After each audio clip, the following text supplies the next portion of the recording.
రేపు శ్రీ రాఘవేంద్ర స్వామి వారి ఆరాధన సందర్భంగా శ్రీ గురు రాఘవేంద్ర స్వామి యొక్క చరిత్ర గురించి తెలుసుకుందాము. పూజ్యాయ రాఘవేంద్రాయ సత్య ధర్మరతాయ చ భజతాం కల్ప వృక్షాయ నమతాం కామధేనవే.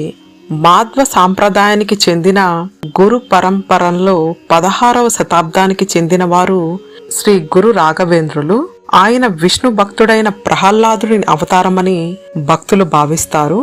రాఘవేంద్రుల వారు శ్రీకృష్ణుని దర్శన భాగ్యం పొందిన మహానుభావులు. ఆయన మూలరాముణ్ణి, పంచముఖ హనుమంతుని ఉపాసించేవారు.